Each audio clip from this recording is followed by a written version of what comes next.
ఆదివారం రోజున మనకు పౌర్ణమి రాబోతుంది. అత్యంత శక్తివంతమైనది, చాలా పవర్‌ఫుల్ పౌర్ణమి. 100 ఏళ్ల తర్వాత వస్తున్న శక్తివంతమైన రోజు. ఈ రోజున మర్చిపోకుండా ఇప్పుడు చెప్పే విధంగా ఈ చిన్న పరిహారం చేసుకుంటే చాలండి. మీ జీవితం మారిపోతుంది. మీరు పట్టిందల్లా బంగారం అవుతుంది. అనేక రకాల సమస్యల నుంచి మీరు బయటపడతారు. నార్మల్‌గా ఏంటంటే గనక మన జీవితంలో ఏంటంటే అనేక రకాల కష్టాలుంటాయండి. మన ఇల్లు మనకు అనుకూలించాలని మనం ఎంత ఇబ్బంది పడతాం, బాధపడతాం కదా! అయితే అలాంటి వాళ్ళు ఈ పౌర్ణమి రోజున గుమ్మానికి 6 తర్వాత ఇది కడితే చాలండి. మీ సుడి తిరిగి మీరు పట్టిందల్లా బంగారం అవుతుంది. మీ ఇంటి పరంగా ఏంటంటే గనక బాగా కలిసొస్తుందని పురాణాలలో చెప్పబడుతుంది. అయితే శాస్త్రాల ప్రకారం ఏంటంటే గుమ్మానికి ఇది కట్టడం వల్ల మనకు మన జీవితంలో ఉండే అనేక రకాల సమస్యలనేవి పోతాయన్నమాట. ఆర్థికంగా కూడా బాగా కలిసి రావటానికైతే అవకాశం ఉంటుందని చెప్పొచ్చు. నార్మల్‌గా ఏంటంటే మన ఇంటిపైనండి చెడు దిష్టి, నరదిష్టి అలాగే కాకుండా నరఘోష, జనఘోష అనేవి ఉంటూ ఉంటాయి. వీటి వల్ల మనం చాలా సఫర్ అయిపోతూ ఉంటాం, ఇబ్బంది పడిపోతూ ఉంటాం. ఏం చేయాలో అర్థం కాదు కదా! అలాంటి వాళ్ళు ఆదివారం పౌర్ణమి వచ్చింది కాబట్టి ఈ రోజు ఏంటంటే గనక లక్ష్మీదేవి భూమిపైకి వస్తుందండి. అంటే ఆ తల్లి భూమిపైనే సంచరిస్తూ ఉంటుందన్నమాట. మనకు కావలసినంత ఐశ్వర్యం ఇస్తుందని మనకు పురాణ గ్రంథాల్లో చెప్పబడుతుంది. అందుకే మీ ఇంటి గుమ్మానికి ఇది ఖచ్చితంగా కట్టుకోండి. ఇది కట్టడం వల్ల మంచి జరుగుతుంది కానీ చెడైతే జరగదు. మీ జీవితంలో ఉండే అనేక రకాల ఇబ్బందులు కూడా పోతాయి. ఆర్థికంగా కూడా మీకు బాగా కలిసొస్తుంది. ఇంటి పరంగా ఎలా ఉన్నా సరేనండి, ఆ సమస్యల నుంచి కూడా మీరు బయటపడతారు. కొన్ని సార్లు మన ఇల్లు మనకు అనుకూలించక మనం ఎంత బాధపడతామండి, ఎంత ఇబ్బంది పడిపోతామండి. అలా కాకుండా ఉండాలన్నా, మీ ఇల్లు మీకు అనుకూలించాలన్నా, మీ ఇంటి వాతావరణం బాగుండాలన్నా సరేనండి, తప్పనిసరిగా ఏంటంటే గనక గుమ్మానికి ఇది కట్టాల్సిందే అని మనకు శాస్త్రాల్లో కూడా చెప్పబడుతుంది. చాలా చిన్న పరిహారం. మీ ఇంటిని మీకు అనుకూలంగా మార్చుకోవటానికి, మీ ఇల్లు మీకు అనుకూలించేలాగా చేసుకోవటానికి ఉపయోగపడే పరిహారం అనమాట. కాబట్టి ఆచరించండి. నార్మల్‌గా ఈ యొక్క పౌర్ణమి ఉంది కదా, ఇది చాలా చాలా శక్తివంతమైనదండి. 100 ఏళ్ల తర్వాత వస్తున్న అద్భుతమైన రోజు. చాలా పవర్‌ని కలుగుంటుందని పురాణాలలో చెప్పబడుతుంది. పౌర్ణమి ఎంత లేదన్నా కానీ లక్ష్మీదేవికి ఎంతో ప్రీతికరమైనదనమాట. అలా ప్రీతికరమైనది కాబట్టే ఏంటంటే మనము ఇలా ఈ చిన్న పనిని చేసుకోవటం వల్ల మంచి ఫలితాలైతే వస్తాయని పురాణ గ్రంథాల్లో చెప్పబడుతున్నాయన్నమాట. మన గుమ్మానికి ఇది కట్టడం వల్ల మన ఇంట్లోకి వచ్చే చెడంతా కూడా పోతుందండి. మనకు మంచి ఫలితాలు వస్తాయి. మన ఇంట్లో ఏంటంటే గనక చెప్పాలంటే నకారాత్మక శక్తులు అనేవి ఉంటూ ఉంటాయి. ఆ నకారాత్మక శక్తుల వల్ల మనం ఇబ్బంది పడుతూ ఉంటాము. మన ఇంటికి మంచివారు, చెడువారు వచ్చినప్పుడు కూడా వాళ్ళ కనుదిష్టి ద్వారా కూడా మనం ఏంటంటే చాలా బాధపడిపోతాము, ఇబ్బంది పడిపోతాము. ఏం చేయాలో అర్థం కాదు. అసలు మనకే ఎందుకు ఇలా జరుగుతుందో కూడా తెలియక కొన్నిసార్లు ఏంటంటే మనము అంటే ఇబ్బంది పడిపోతూ ఉంటాం కదా! అలాంటప్పుడు ఏంటంటే మన ఇంటి పరంగా మనం బాగుండటానికి, మన ఇల్లు మనకు అనుకూలించేలాగా చేసుకోవటానికి మీరు ఏం చేయాలంటే గనక ఈ పౌర్ణమి రోజు సాయంత్రం సంధ్యా సమయంలో అంటే మనం పౌర్ణమి అమావాస్యకి ఏంటంటే ఇంటికి దిష్టి తీస్తాం కదా, అలా దిష్టి తీసినప్పటికీ కూడా మీరు ఈ పరిహారం చేయటం వల్ల మంచి ఫలితం వస్తుందండి. ఏమీ లేదు, ఒక ఎరుపు రంగు వస్త్రం తీసుకోండి, అందులో ఒక కొబ్బరికాయను పెట్టండి. ఆ తర్వాత వచ్చేసి ఏంటంటే గనక గుర్తుపెట్టుకోండి, గుప్పెడంత రాళ్ళ ఉప్పుని పోసేయండి, ఒక నిమ్మకాయని పెట్టండి. ఇంకా ఆ తర్వాత ఏంటంటే గనక కుంకుమ పసుపు పోసేసి చక్కగా మూట కట్టి ఆ మూటను ఏంటంటే గనక కొంచెం ధూపం చూయించండి. ధూప్ స్టిక్ వెలిగించి ధూపం మొత్తం నిండుగా ఆ మూటకు చూయించండి. అలా చూయిస్తే ఏంటంటే అది శక్తివంతంగా మారుతుంది. అలా మారిన తర్వాత ఆ మూటను ఏంటంటే మీ ఇంటి గుమ్మానికండి, అంటే మీరు ఇంట్లో నుంచి బయటికి వెళ్ళేటప్పుడు, బయట నుంచి ఇంటికి వెళ్ళేటప్పుడు, ఇంట్లో నుంచి బయటకు వచ్చేటప్పుడు, బయట నుంచి ఇంట్లోకి వెళ్ళేటప్పుడు నడినెత్తిన ఉండేలాగా చూసుకోండి. ఇలా కట్టడం వల్ల, ఇలా చేసుకోవటం వల్ల అనేక రకాల సమస్యల నుంచి మనం బయటపడతాము. ఎందుకంటే మన ఇంటికండి మంచి ఉంటుంది, చెడు ఉంటుంది కదా. మనం అంటే గిట్టని వారు మనం బాగుపడ్డామనుకోండి, చూసి ఓర్వలేక మన ఇంటిపైన ఎన్నో చెడు ప్రయోగాలు చేస్తూ ఉంటారు. ఆ ప్రయోగాల వల్ల మనం ఎంత సఫర్ అవుతామో అది మనకు మాత్రమే తెలుసు. వాటి వల్ల ఏంటంటే గనక అనారోగ్య సమస్యలు రావటం, ఆరోగ్యం సరిగ్గా ఉండకపోవటం, అన్ని బాధలు అనేవి ఏర్పడటం, అలానే కాకుండా ఎంత చేసుకున్నా కానీ కలిసి రాక మనం ఇబ్బంది పడటం, ఇదంతా కూడా మనం చూస్తూ ఉంటాం కదా. అయితే ఇలాంటి సమస్యలు ఉండకూడదు, మాకు బాగుండాలి, మాకు ఇబ్బందులు ఉండకూడదు, మేము అనేక రకాల సమస్యల నుంచి బయటపడాలి, మాకంతా కూడా బాగా కలిసి రావాలండి అనుకునేవారు మాత్రం ఈ పౌర్ణమిని వదులుకోకుండా చేసుకోండి. పౌర్ణమి కూడా ఒక రకంగా చెప్పాలంటే అమావాస్యతో సరి సమానమైనది అండి. దాన్ని మనం ఒక రకంగా ఉపయోగించుకుంటే మనకు మంచి ఫలితాలు వస్తాయి. మనం ఎలా పడితే అలా ఏంటంటే కనుక ఉపయోగించుకున్నాం అనుకోండి, పెద్దగా ఫలితాలు రావు. ఒకవేళ ఈ మూటని మీ ఇంటికి కట్టుకున్న తర్వాత మీరు వారం రోజుల్లో ఈ మూట కుళ్ళిపోతే మీ ఇంటి పరంగా మీకు ఎంతో నరదిష్టి, చెడు దిష్టి, కనుదిష్టి ఉందని అర్థం అనమాట. ఒకవేళ చెడిపోకుండా అది అలాగే ఉందనుకోండి, మీ ఇంటి పైన ఏడుపు, ఈ నరదిష్టి అనేది కొంచెం తక్కువగా ఉందని అర్థం అనమాట అండి. అంటే కొబ్బరికాయ కూడా ఏంటంటే కనుక కుళ్ళిపోతుంది, కొబ్బరికాయ కూడా పాడైపోతుంది కాబట్టి వెంటనే దాన్ని తీసేసి ఏదైనా పారే నీళ్ళల్లో పడేయండి. కానీ ఇది మాత్రం తప్పనిసరిగా చేసుకోండి. ఈ పౌర్ణమి రోజు ఖచ్చితంగా ఈ పరిహారం చేయాల్సిందే. ఒకవేళ ఇది చేయకపోతే మీ ఇంటి గుమ్మానికి ఏంటంటే కనుక గుమ్మడికాయని కట్టండి. గుమ్మడికాయ కట్టడం వల్ల ఏమవుతుందో తెలుసా, ఇంకా మంచి ఫలితాలు ఉంటాయి. గుమ్మడికాయని తెచ్చి పసుపు రాసి కుంకుమతో బొట్టు పెట్టి దాన్ని చక్కగా గుమ్మడికాయని ఏంటంటే గనక ఇంటి సింహద్వారం దగ్గర వేలాడదీస్తే చాలా మంచిదండి. మన ఇంటికి గుమ్మానికి కట్టడం వల్ల ఏంటంటే గనక నరదిష్టి, చెడు దిష్టి ఇవి కూడా పోతాయన్నమాట. ఇలా ఇప్పుడు మనం చెప్పిన మూట కానీ, ఈ యొక్క గుమ్మడికాయని కానీ ఖచ్చితంగా కట్టుకోండి. అలా కట్టడం వల్ల మంచి ఫలితాలతో పాటు మీ లైఫ్ అనేది చేంజ్ అయిపోతుంది. మీకు అద్భుతంగా ఏంటంటే గనక ఈ పరిహారం అనేది పనిచేస్తుందన్నమాట. ఇలాంటి పౌర్ణమి ఒక సంవత్సరానికి ఒకసారి మాత్రమే వస్తుంది. అంటే ఇంత శక్తివంతమైనదనమాట. పౌర్ణమిలో కొన్ని అమృత ఘడియలు దాగున్నాయని పురాణాలలో చెప్పబడుతుందన్నమాట.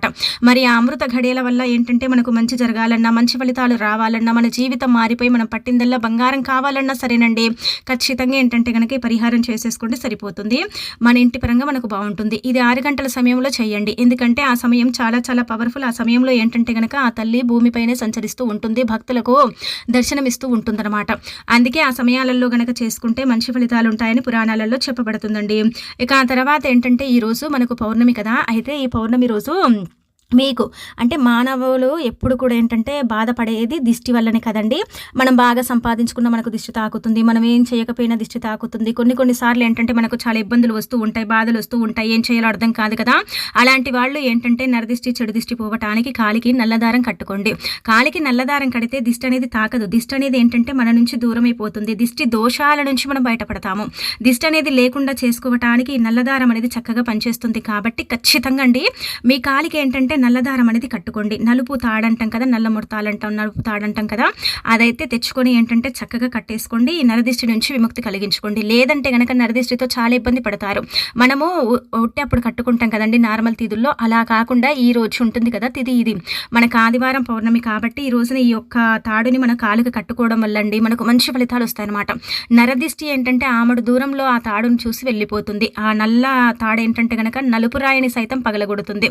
మనం అంటాం కదా నరదిష్టికి నల్లరాలు సైతం పగులుతాయని, అలా నల్ల తాడుని చూసి దిష్టే పగిలిపోతుందన్నమాట. అలా దిష్టి నుంచి మనం బయటపడటానికి ఈ పరిహారం అనేది చక్కగా సిద్ధిస్తుందని పురాణ గ్రంథాల్లో చెప్పబడుతుంది. కాబట్టి కాలికి ఏంటంటే గనక నల్లదారం ఖచ్చితంగా కట్టుకోండి.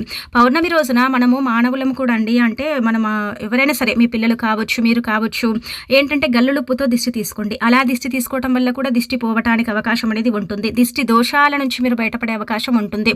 రాళ్ళ ఉప్పు అందరి దగ్గర ఉంటుంది, రాళ్ళ ఉప్పు అందరికి అందుబాటులో ఉంటుంది. కాబట్టి గల్లులుప్పుని తీసుకొని, రాక్ సాల్ట్ని తీసుకొని చక్కగా ఏంటంటే గనక పెద్దవారైతే ఏంటంటే గనక పిల్లలకు దిష్టి తీయండి. అలానే కాకుండా మీరు కూడా దిష్టి తీసుకోండి. అలా తీసేసి ఏంటంటే గనక ఆ ఉప్పుని బయట బజాట్లో పడేయండి. అలా పడేయటం వల్ల దిష్టి అంతా కూడా పోయి పిల్లల ఎదుగుదల బాగుంటుంది. పిల్లల్లో ఎలాంటి ఇబ్బందులు ఉండవు. అలానే కాకుండా వారి లైఫ్ అనేది చక్కగా అంటే మారుతుంది, వాళ్ళ ఎదుగుదల కూడా చక్కగా ఉంటుందని చెప్పొచ్చు. కాబట్టి దిష్టి ఖచ్చితంగా తీసుకోండి. ఆ తర్వాత ఏంటంటే ఇప్పుడు చెప్పే విధంగా ఈ చిన్న పరిహారం చేయండి. దీనివల్ల కూడా మీకు మంచి జరుగుతుంది. కావున ఏంటంటే గనక వేప చెట్టు దగ్గర ఇది పడేయండి. కాబట్టి మీ దరిద్రాన్ని పోగొట్టుకోవడానికి పరిహారం చేయండి. ముఖ్యంగా ఏంటంటే మనకు పౌర్ణమి అనగానే గుర్తుకొచ్చేది లక్ష్మీదేవి, అంటే ధనానికి ఆది దేవత లక్ష్మీదేవి కదా. అయితే ఆ తల్లి ఏంటంటే పౌర్ణమిని చాలా ఇష్టపడుతుందండి. అందుకే మీరు ఏం చేయండి గనక సూర్యోదయానికి ముందే నిద్ర లేవండి. బారెడు పొద్దెక్కిందాక పడుకోకూడదు. ఎందుకంటే అందులో మనకు మాఘమాసంలో వస్తుంది కాబట్టి చాలా చాలా శక్తివంతమైనది. ఆదివారం పౌర్ణమి రావటం చాలా విశేషం. అలానే ఆదివారం పౌర్ణమి వస్తే దానికి పవర్ ఎక్కువగా ఉంటుందని మనందరికీ తెలిసిందే కదా. అయితే ఆదివారం పౌర్ణమి వచ్చింది కదా, బారెడు పొద్దెక్కిందాక పడుకోకూడదు. ఉదయం లేచామా, ఇంటిని వాకిలి శుభ్రం చేసుకున్నామా, ఇంట్లో పసుపు నీళ్లు అంటే ఇలా మనం మాపు వేసేటప్పుడే ఆ బకెట్ నీళ్ళల్లో కొంచెమంత పసుపు, కొద్దిగంత రాళ్ళ ఉప్పు వేసుకొని ఇల్లంతా కూడా క్లీన్ చేసేసుకోండి. ఒకవేళ మీ ఇంట్లోకి జ్యేష్ఠాదేవి కానీ దరిద్ర దేవత కానీ ప్రవేశిస్తే దాని నుంచి మీకు విముక్తి కలుగుతుంది. ఈ పసుపు ఉప్పు ఏంటంటే దరిద్ర దేవతను బయటికి పంపించడానికి ఉపయోగపడతాయి అనమాట. అందుకే ఇలా మాపు వేసేసి ఇల్లంతా కూడా క్లీన్ చేసుకోండి. అలా చేసిన తర్వాత స్నానం చేస్తారు కదండి. స్నానం అనేది కేవలం మన అంటే చెప్పాలంటే చాలా మంది కూడా స్నానం చేస్తే మన శరీరం శుద్ధి అవుతుంది అనుకుంటారు. కానీ మన శరీరం శుద్ధి అవ్వటమే కాదు, మనకు జన్మల దరిద్రాలు వదిలిపోతాయి. అనేక రకాల ఇబ్బందుల నుంచి, మనం చేసిన పాపాల నుంచి మనం బయటపడతాము.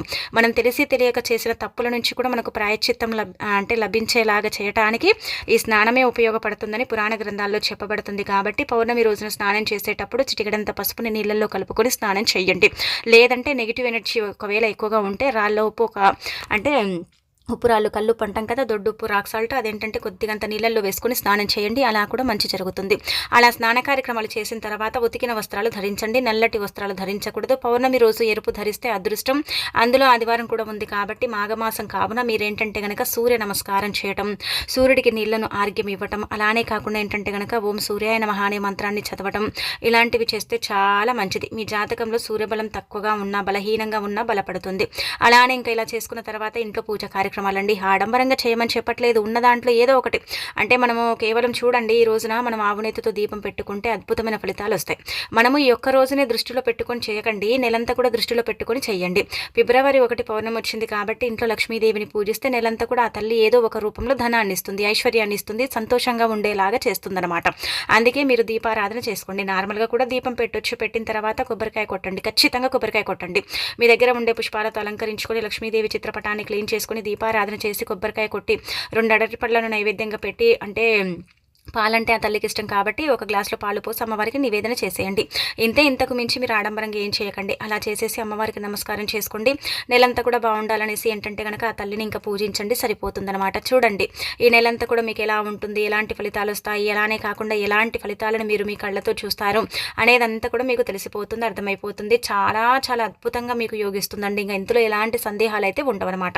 ఇక ఆ తర్వాత సంధ్యా సమయం ఉంటుంది కదా, పౌర్ణమి రోజు ఆదివారం సాయంత్రం సంధ్యా సమయం 5:55 నుంచి మొదలుకొని రాత్రి 12 ఈ వేప చెట్టు దగ్గర పడేసే పరిహారం చేయొచ్చు. ఆ సమయం అంతా కూడా మనకు బాగుంటుంది. ఆ సమయంలో పవర్ ఎక్కువగా ఉంటుంది. భూమిపైన లక్ష్మీదేవి సంచరిస్తూ ఉంటుంది. దుష్టశక్తులు కొన్ని మన నుంచి అడ్డు తొలుగుతాయన్నమాట. కాబట్టి మీరు ఏం చేయండి అంటే కనుక ఇక్కడ చూయించే విధంగా చిన్న నిమ్మకాయ సైజ్ అంతా బెల్లాన్ని తీసుకోండి. బెల్లము దైవానికి అంకితం చేయబడేదే కాదు, మనకుండే ఇబ్బందులను తీసేయడానికి కూడా ఉపయోగపడుతుంది. అందుకే ఇక్కడ చూయించే విధంగా ఇంత బెల్లాన్ని తీసుకొని వేప చెట్టు ఎక్కడైతే ఉంటుందో అక్కడికి వెళ్ళండి. ఇక్కడ ఇది కూడా మీరు గమనించుకోండి. మీ ఇంట్లోనే వేప చెట్టు ఉంటే అక్కడ చేశారనుకోండి ఏం ఫలితం ఉంటుంది, ఏముండదు. మనం దరిద్రం పోగొట్టుకోవడానికి చేస్తున్నాం, మనం కష్టం నుంచి బయటపడటానికి చేస్తున్నాం. కాబట్టి మన ఇంటి వేప చెట్టు దగ్గర మనం చెయ్యకూడదు, చేస్తే ఫలితాలు రావన్నమాట. అందుకే మీ ఇంటి నుంచి కొద్దిగా దూరంగా ఉండే వేప చెట్టు దగ్గరికి వెళ్ళండి. వేప చెట్టు దగ్గరికి వెళ్ళగానే వెంటనే చేసేసి అక్కడ పడేసి ఇంకా వెనక్కి తిరిగి చూడకుండా వచ్చేయకండి. ముందుగా వెళతారు కదా, అయితే వేప చెట్టుని తాకండి. 3 సార్లు మీ అరిచేతులతో వేప చెట్టుని తాకితే ధనద్వారాలు యాక్టివేట్ అయ్యి ధనద్వారాలు సక్రమంగా పనిచేస్తాయి అన్నమాట. అలానే కాకుండా వేప చెట్టు చుట్టూ ప్రదక్షిణ చేస్తే తెలిసి తెలియక చేసిన ఏవైనా పాపాలుంటే పోతాయన్నమాట. ఇంకా తర్వాత ఇలా తాకేసి వేప చెట్టు చుట్టూ ప్రదక్షిణ చేసి వేప చెట్టుకు నమస్కారం చేసుకుని అమ్మ మేము మా అవసరం కోసం చేసుకున్నాం తల్లి, పరిహారం మాకు అనుకూలించేలాగా చూడు, మా దరిద్రం పోయి మాకు బాగా కలిసి వచ్చేలాగా చూడమ్మా, మాకు ఇబ్బంది లేకుండా చూడు తల్లి అనేసి సంకల్పం చెప్పుకుండా అలా చెప్పేసుకుని ఏంటంటే కనుక వేప చెట్టు దగ్గర పడేయండి బెల్లాన్ని. అలా పడేసి ఇంకా వెనక్కి తిరిగి చూడకుండా మీ ఇంటికి వచ్చేయండి. చూడండి ఎంత ఫలితం వస్తుందో. ఇలా చేసినట్టు ఇలా చేసుకున్నట్టు ఎవరికి చెప్పకండి, చెప్పాల్సిన అవసరం కూడా లేదనమాట. ఇంకా ఈ విధంగా చేసేసి ఫలితం అనేది పొందండి. ఖచ్చితంగా మార్పు ఉంటుంది. అమావాస్య మనకు ఏంటంటే కనుక పవర్ఫుల్లే, పౌర్ణమి ఇప్పుడు వచ్చేది దానికంటే ఇంకెక్కువగా పవర్ఫుల్ అని పురాణాలలో చెప్పబడుతుంది అనమాట. అందుకే ఈ పౌర్ణమి రోజున ఈ విధంగా పరిహారం చేసుకుంటే మీ సుడి తిరుగుతుంది, మీ జీవితం మారిపోయి మీరు పట్టిందల్లా బంగారంలాగా మారటంతో పాటు దరిద్రాలన్నీ కూడా పట్టా పంచలైపోతాయి. అనేక రకాల సమస్యల నుంచి కూడా మీరు బయటపడతారు. లక్ష్మీదేవి అనుగ్రహానికి పాత్రలు అవుతారని కూడా మనకు పురాణ గ్రంథాల్లో క్లుప్తంగా చెప్పబడుతుందండి. చిన్న పరిహారం అనిపించవచ్చు కానీ ఫలితాలు మాత్రం చాలా ఎక్కువగా ఉంటాయి. ఎవరైనా చేయొచ్చు, స్త్రీలు పురుషులు ఎవ్వరు చేసినా కానీ ఫలితాలు అయితే రావటం అనేది మీరే గమనిస్తారని చెప్పొచ్చు.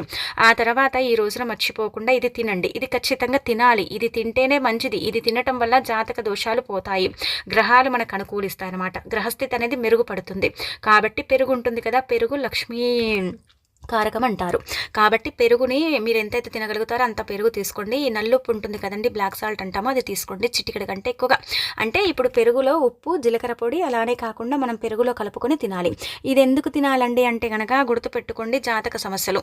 ఎన్ని జాతక సమస్యలు వస్తాయండి మనకు, రాహుకేతు ప్రభావాలు, తీవ్రమైన ఇబ్బందులు, పూర్వకర్మ శాపాలు, దోషాలు, నాగదోషాలు, సర్పదోషాలు, ఇలా మనం చెప్పుకుంటూ పోతే మనకి ఎన్నో ఉంటూ ఉంటాయి మన జీవితంలో. మనం ఎంత చేసుకున్నా కానీ అవి పోనే పోవనని పట్టి పీడిస్తూ ఉంటాయి కదా. అయితే మరి అలాంటి వాటి నుంచి మీరు బయటపడాలంటే ఇప్పుడు చెప్పే విధంగా చిన్న పరిహారం చేయండి. ఏమీ లేదు, చెప్పేది ఒక 2 స్పూన్లు పెరుగు కానీ 3 స్పూన్ల పెరుగు కానీ మన ఇళ్ళల్లో ఉంటుంది, పెరుగు ఖచ్చితంగా తీసుకోండి. ఇది ఎప్పుడైనా చేయొచ్చండి, సమయం సందర్భం అంటూ ఏమీ లేదు. కాకపోతే నాన్ వెజ్ తినకండి ఆదివారం అని చాలా మంది కూడా నాన్ వెజ్ని తెచ్చుకుంటారు కదా, కానీ ఆదివారం తినకపోవటమే బెటర్.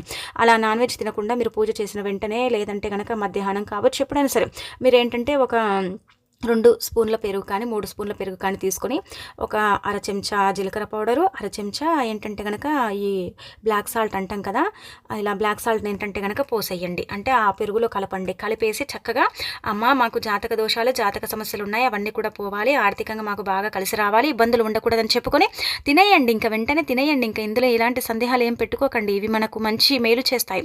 గ్రహస్థితి సరిగ్గా లేకపోతే దాన్ని సక్రమంగా పనిచేయడానికి ఉపయోగపడుతుంది.